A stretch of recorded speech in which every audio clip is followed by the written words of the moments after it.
Welcome back to another episode. Today, I am sitting down with a special guest, Dr. Richelle Whittaker, and this will be the first conversation that we've had around raising sons, and I cannot wait to get into this more. Before I do, let me tell you a little bit about Dr. Richelle. Dr. Richelle Whittaker is a speaker, educational psychologist, parent advisor, maternal mental health specialist, author of Burps, Bibs, and Breakdowns, a 90-day journal for moms and embracing what's next, a 30-day journal for parents, and host of the Raising Sons podcast. As a heart-centered leader, she is passionate about helping families win.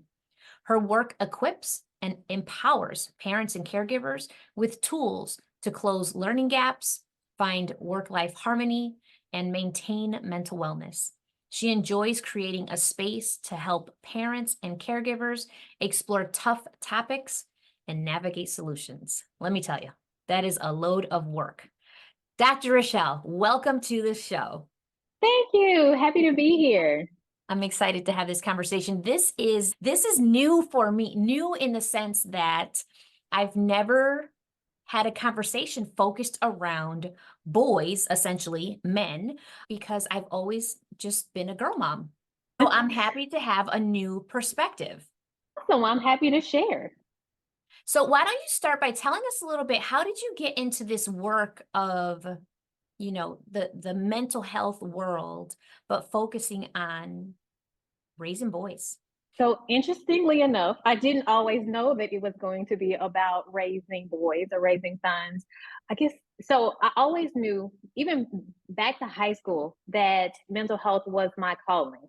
I took a psychology class my sophomore year, loved it.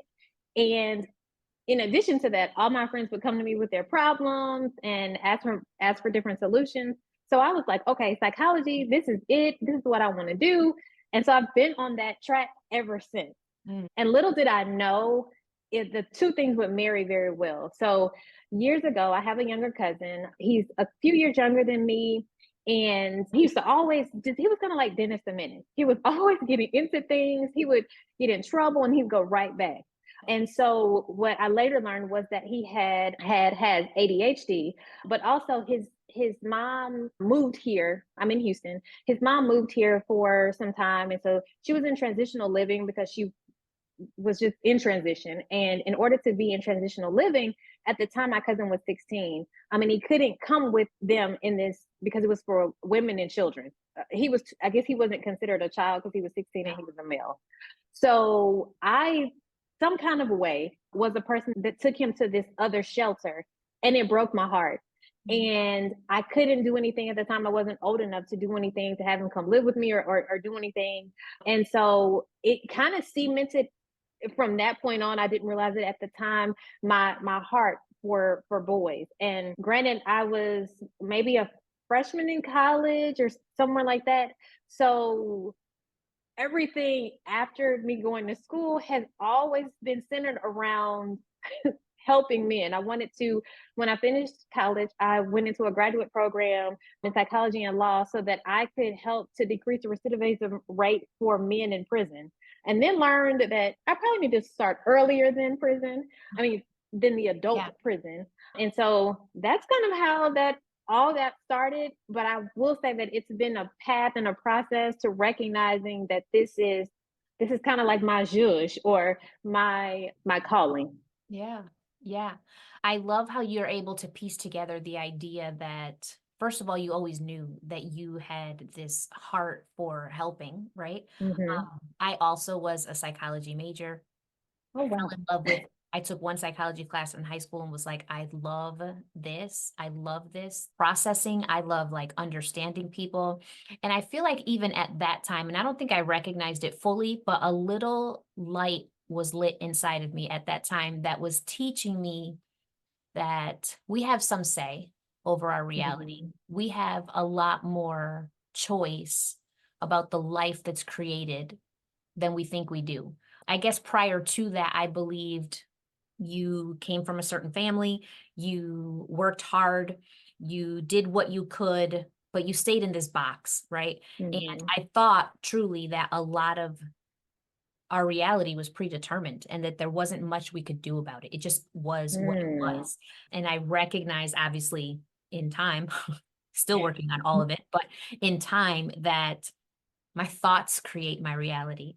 My heart creates my reality. My thoughts impact the choices I make to create my reality. And I think psychology was the beginning of that for me, and recognizing that there's power in Mhm. being introspective. There's power in sitting back and recognizing what you learned and what you need to unlearn. And there's power in deciding who you want to be today. And I think that it was through motherhood that all of that was Mm. able to become more clear to me, because I spent a lot of time wanting more for my girls, but not recognizing that I was creating little versions of myself, and Mhm. the way I was loving myself was not going to bring them where I wanted them to be. So for me to raise little girls that were going to be women that felt comfortable and accepted and worthy without having to earn it, then I needed to be that too. And Yeah. I really think that psychology was the seed that produced who I am today. Awesome. So we have some commonality. Yeah, so much. So when you work with boys, what is it that you tend to notice about, well, the boys that you work with specifically? I know that in therapy, you're through Mhm. therapy. First of all, are the boys that come to you, or the children that come to you, voluntarily there or asked to be there, like through court and stuff? No, so when I was doing therapy and working with boys, no, it would be voluntary. So most of the time it would be because they were having major behavior issues at school. Mom was getting called all the time and she needed to figure out what was going on with them, or they were having some kind of mental health challenge. Maybe it was depression, maybe it was suicidal ideation, something to that nature, but no, it was always voluntary. Okay. So when you were working with boys in that capacity, did you notice any commonalities in what they struggled with, or did you kind of feel like each case was separate and completely unrelated? No, so for a lot of the boys, it was more about their environment, a lot of their trauma. I'm calling it trauma. That's probably not what, their parents or even teachers would say, because they were only looking at the outward, the end result. They weren't looking at the root cause of it. But a lot of it had to deal with a lot of familial trauma. So things that were going on at home, maybe sexual abuse that had happened, or physical abuse, or even just in the way that their parents were communicating with them, their moms were communicating. And a lot of it too was there was this expectancy of these boys to be men, although they were children. So there was no distinction really, because they were male, that they were boys. The expectation was you're the only a male in the house, so you're the man of the house, and so you have these responsibilities. Well, but when you get to school, you're a child. So there was a lot of that is what I saw across the board, in addition to them not really having a voice. And when I mean not having a voice, so mom might bring them in for, let's just say, suicidal ideation, but it was kind of like, because they weren't just doing all the things, it didn't look the same way maybe as if they had a daughter. They'd come in for that one time and then they wouldn't bring them back. It would be like, you'll be fine. It's not that serious. Even after, I'm talking to mom and saying, hey, we need to have some sessions. It was kind of like dismissive of the things that were going on with them, because they weren't outwardly expressing their emotions, if that makes sense. How do you then how do you bridge that thinking on mom's part, right? Like, I brought them in, Dr. Richelle met with them one time, but it's fine, right? It's going to be fine. We're going to just move past this. We're going to push through, right? We're going to Hmm. power through it. How do you bridge that and try to get the kids the help that they need, knowing that mom's not like 100% on board with what you have in mind? So really giving them some tips, some actual things that they can do. So that looks like giving them numbers to resources if they find themselves at the brink of something, telling them to check in with their school counselor because they have access, just identifying the resources that they can touch themselves to then further cope with the things that they're dealing with, and not having it to be so dependent on mom. Now, granted, in that case, these were older boys. For the younger boys, I'm, saying the same thing in terms of like you have a counselor at school. Go talk to your counselor. Is there somebody at school that you trust to talk to? So giving them resources that they can kind of touch, that they can take some onus on and seek out help for. So that's really what I did a lot of, because there wasn't, I mean, that was my limitation. That's all I could do. So. Yeah, you can't really force them. Prior to us recording, you mentioned that you noticed almost consistently that a lot of the boys that were having a hard time were actually going back. And you mentioned at that time is when you started to recognize that maybe it was the parent that you needed to be working with. How did shifting to working with the parent then impact the boys differently? So, so as a parent myself, I know that if I'm not good for myself, then I'm not good. I can't be good for my sons. And so what I saw happening was mom got to a place where she's able to work through and resolve some of her issues. And so then the environment is more peaceful for her, more peaceful for her kids, more peaceful for her family in general. So then they are able to receive the sons were able to receive what they needed from mom, because she was good with herself and good with, kind of had some coping strategies and mechanisms that she could use when she felt stressed and things like that. So it was better overall for everyone. And I can attest to that for myself. I'm better with my kids, with my family, with my husband when I'm good. When I'm not good, unfortunately, no one else is good either. That's the truth. But I don't think that we are raised to know that. Like we Right. are raised to believe that being exhausted and overwhelmed and frustrated and just pouring out is just the way that it is. Right. Like I remember seeing my mom exhausted, my aunts, my grandma exhausted. And that was like, they would talk about it very little, a little bit of Mm-hmm. conversation, but it was more like, you're exhausted. This is the way that it is. Welcome to our world. And you just accepted it, right? Like you just accepted, like, this is going to be my reality. When the truth is, I know for myself, my kids and my husband benefit incredibly by Mm-hmm. me being taken care of, by me feeling good about just being me, without me having to think my whole life has to be dedicated to taking care of other people and ignoring myself.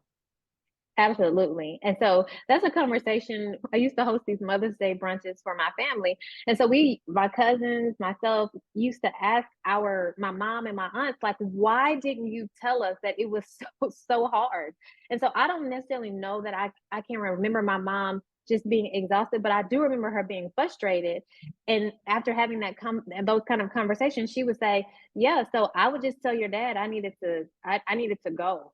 And I really just didn't know that she was doing that, taking those breaks for herself or just leaving and doing her own thing. I just thought she was just, we're just living life. But it was after having those types of conversations that she really began to express to me, no, I was frustrated. I was tired. I was exhausted and I needed to step away. And so, she was able to do that. And I do think you're right. We tend to think that we have to do all the things, and that leads to a lot of burnout on the parts of moms, and we aren't good because we're frustrated and we're tired, so we don't have anything left to give.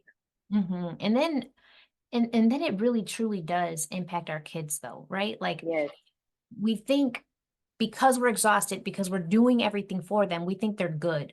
But our kids, our kids don't really give a damn if the house is perfectly clean. Our kids Mm-mm. don't give a damn if all the laundry is done.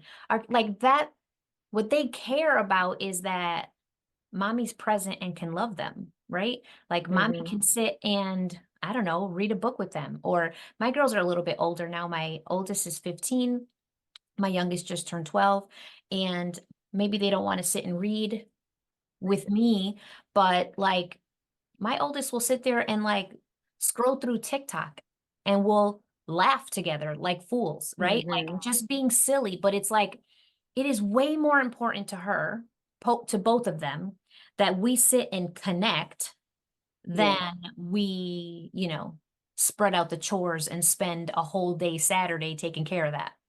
Absolutely. Yeah. What do you see is different for your boys now that you prioritize like taking care of you?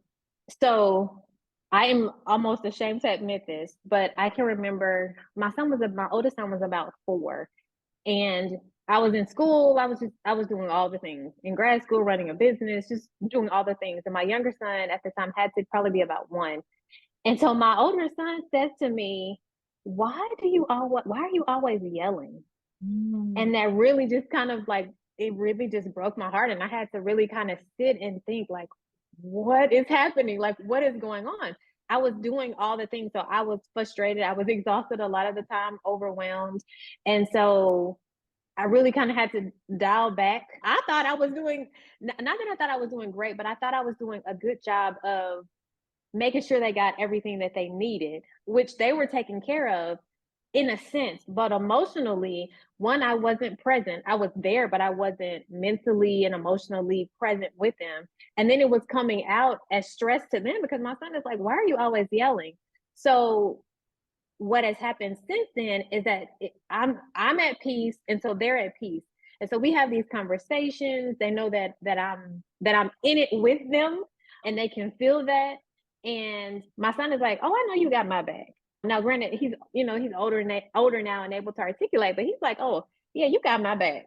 And so he wouldn't feel that way though if I was still in that whole spin cycle of being exhausted because I wouldn't have much to give. He would be talking, I would hear him, but I wouldn't be listening. So How did you even start to address that? Because I know that was a stab in the heart when it you was. first heard it, right? Because you're like, "What? You think I'm doing all the things?" And he's like, Mhm. "Why are you always yelling?" Which listen, I get it because there's been times where I just like I lose it. I Mhm. have just lost it and then afterward I am so ashamed and so Mhm. I feel guilty, but then also I own it and I'm very apologetic, right? Like Mhm. even now, I'm not a yeller now. I did used to like raise my voice. Now I feel like I'm not a yeller, but when I make mistakes, first of all, I own them. But my question to you is after you felt that like hurt of his words, which and he's 4 years old, he's just speaking truth. That's his truth, right? Mhm. Right. How did you begin to address that for yourself so that you could create a different environment for him? I started asking for help. I started telling my husband what I needed. Like, I can't do everything. This is what I need help with. And so my husband has said before, give me tasks. He's like, you're saying you need help, but I don't know what that looks like. So give me some tasks and I will do that on a consistent basis. My I have a great mother-in-law, and so my mom and my mother-in-law would, take my sons when I had to study. They would help to give me time to study that would allow me to not only study, but just kind of give me some breathing room. I started well, I have been doing this, but I started doing it more consistently, getting up earlier before everybody, having that quiet time, making sure I was exercising, just using that time to kind of pour back into myself. And so I just started doing that slowly but surely, consistently, so that I wouldn't be so stressed and overwhelmed that it was then affecting him. Did you feel like when you started to address those things, like getting the help that you needed, exercising, waking up and just having like quiet time to yourself, did Mhm. you feel a difference in yourself and how you showed up? Oh, absolutely. More peaceful. My day ran smoother. I wasn't overwhelmed, or even if I was, I could stop and take a breather. Because, mind you, too, at this time, I'm also seeing clients. So I'm also doing therapy. So I'm holding a lot for my clients. So, yes. I think I was better all around. Now, my clients, I don't know that they recognize the difference, but I was better all around. And I think even then I was a better therapist. Yeah. I would almost wonder if your clients weren't fully impacted by it because the truth is, when you're a therapist, you are pouring out constantly, right? Mhm. And holding space for them. So either way, they got a big chunk of your attention and your energy, Mhm. right? So it I mean, I'm sure the way you were able to hold space for them was different, but I can't imagine that they saw it completely differently because they always had all of you, right? They always Mhm. in Right. those moments they always had all of you. But but you didn't have all of you. I didn't have all of me. You Right. didn't have all of you. I love that for you, and I love that for your family, because I will preach to the day that I die that you cannot expect anything from anyone that you're not willing to give for yourself. You can't expect your Absolutely. family to respect you if you don't respect yourself. You know what I'm saying? Like everything that Hmm. you desire has to come from you first. And then you teach everybody essentially how to treat you. And you honestly are teaching them how to treat themselves. You're teaching them how to have standards and boundaries and Hmm. self-respect and self-acceptance and just an ability to look at other people and say, like, this is what I need to do to take care of you too. Absolutely. And it's also showing them too, because I've heard a lot of men say, "Oh, my mom was able to do it all." She wasn't. And so one of the things that I've been really more intentional about is talking to my sons about when I'm tired or when I need space, so that they don't grow up thinking they get married or they have a girlfriend and she's, thinking that she can do all these things like she's a superwoman. No, she is human, and by me expressing that to them, I'm hoping that they will then in turn say, okay, let me be more helpful. Let me step in. Let me see what I can do. And not just in terms of a relationship, but even with their friends, just extending themselves or like you said, creating boundaries or giving themselves grace. So I'm also trying to, you know, express that to them so they have that frame of reference. Yeah. I think for a long time too, I had this idea that taking care of the home was my responsibility and I just needed help with it. And then I started to resent even that frame of thinking, because I got to the point where I was kind of recognizing, like, if my husband were single, if he didn't have a wife and kids and he lived in his house by himself, then he'd have to clean it and he'd have to do laundry and he'd have to take care of the yard. Like, the household responsibilities should not fall on mommy. They should fall on the people who reside there. So I Yes. started to kind of shift my mindset and saying, like, this is not part of me taking care of my family. Now I live by the household responsibilities are ours because we share this space. Yes. And it's my job to show up whole as a human being and, yes, provide what I can, but also not just create an environment that's perfect for you to exist in while I'm neglecting myself, right? So I Hmm. don't know. I know that's one thing that I really have worked hard to change, is saying I need help with the housework. I'm not asking that anymore. We need to Hmm. divide this housework because we Yes. all live here. We all live here. Absolutely. We share this space. And as a matter of fact, I'm probably the least messy person I know. Therefore, let's share this responsibility in our home. And I feel like that does send a good message to my girls, but also like to my husband. And it changes the way we interact with each other, because Hmm. now our expectations are different. He Yes. doesn't just expect like dinner to be ready. He doesn't expect, like, he knows that, let's say that I am working late. When I finish working, like, he makes dinner. You know, Hmm. if I'm recording a podcast or something like this, he is helping the girls with homework. It's not, I don't ask anymore, really, because Hmm. the conversation shifted to, we all live here. Let's all just do it. Let's all Yes. just, and I feel, but that was a me thing, because I would clean the whole house, do all the laundry, scrub the floors, wash the stairs, and then be so irritated that nobody else was doing anything. And it's like, okay, Evelyn, like, why are you mad when you created this? Oh, so let's do something about that. Yes. How can you change this because you created it, you set it up. So I completely understand. Now mine wasn't so much, well, it was all the things, but mine was cooking. Like I just felt like I needed to be the one cooking it. So I took Mm. that role on, but I would be exhausted. And then I wouldn't have any time for myself and I would be mad because I'm like, why? And then I realized you started this. Nobody asked you to do this. So I'm gonna stop it. So now my husband cooks. He's Yeah. like, what happened here? You got it. Yeah. Oh my gosh. I don't know what it is about cooking, but like, I find myself saying, like, how is cooking taking up like 60% of my adult life? Like, I am so tired of figuring out what's for breakfast, lunch, and dinner every day of my life. Like, how is this adulting? What is this? Right, exactly. That question, what's for dinner? Oh Ugh. my gosh, used to drive me absolutely insane. So during the pandemic, some kind of way we had this switch. And my husband, I was like, just ask your dad. Ask your dad. And so now their go-to is like asking him. And I'm like, yes. That's a win. I love it. So Dr. Richelle, tell me a little bit about now today, how do you help families have these conversations so that they can focus on raising happy, healthy boys? So I have a podcast called Raising Sons, Mhm. and you can find that everywhere.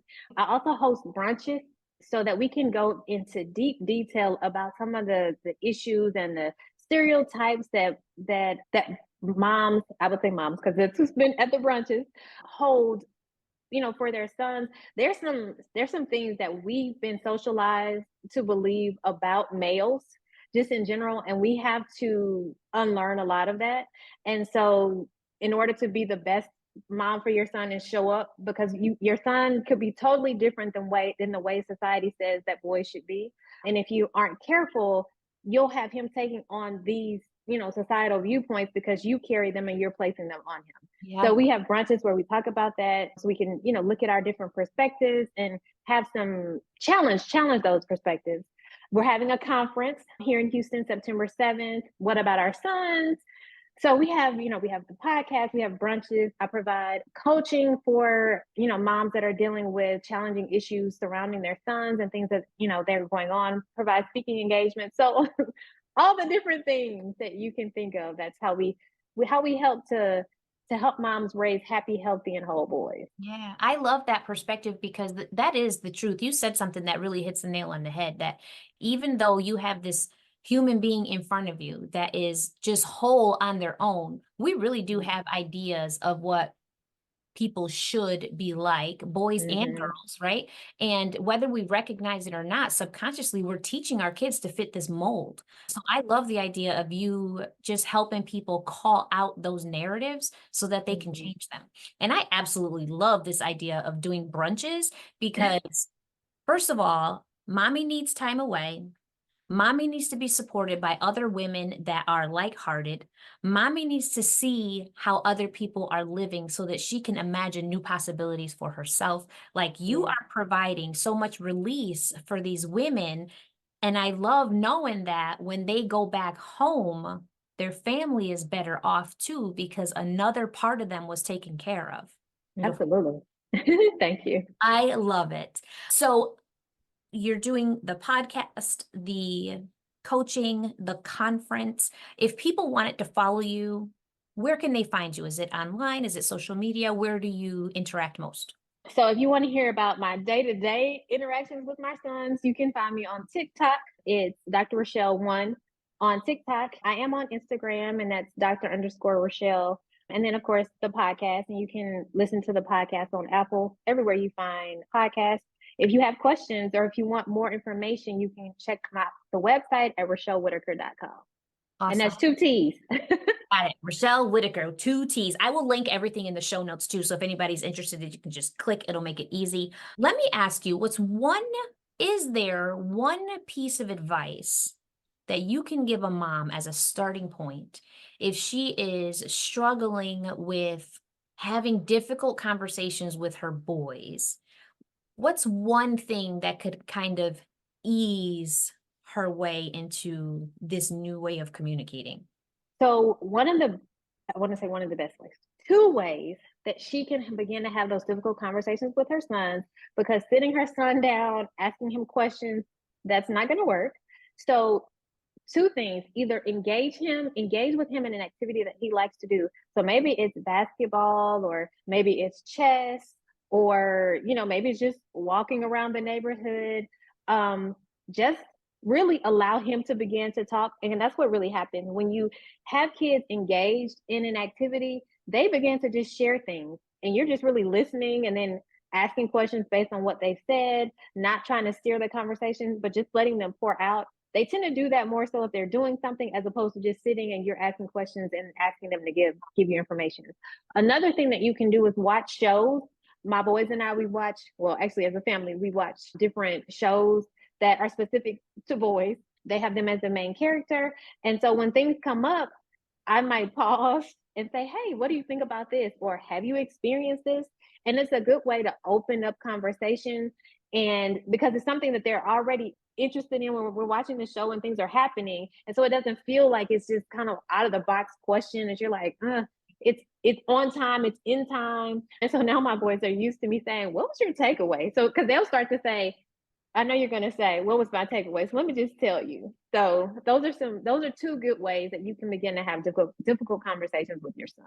Well, I love that because it kind of takes away from that like very awkward, tense feeling of we have to have this deep conversation when really like conversation and communication can be more light. It can be, Yes, with more ease and flow because we're just doing something that is relaxing instead of putting all the stress on. Let's have this big, heavy talk. right. I love that idea. So, Dr. Richelle, before I can let you go, you have to answer the question of the hour. The question of the hour is, how does minding yours, being intuitive, being instinctual, leading life based on what works for you and silencing all the outside, how does minding yours impact the legacy that you leave? So minding mine, I heard this, a pastor said this. He said, what you don't transform, you transfer. And so if I'm good with me, if I'm taking care of me, and if I'm modeling that for my sons, then the legacy that I'm leaving for them is a legacy of emotional wholeness and health that then can turn into all the other things. And so, yeah, that's it. That's how I'm minding mine. I love that. Can you repeat that phrase one more time? Transform, you transfer. What you don't transform, you transfer. That I'm gonna have to sit on that one. That's good. All right, Dr. Richelle, thank you so much for sharing your heart today. And I want to thank everyone else for joining us as well and tuning in to another episode of Minding Mine. If this episode resonated with you, remember to comment, rate, and review. Your feedback helps me grow. And until next time, I want you to go live your life on your terms and mind your business. We will catch you in the next episode.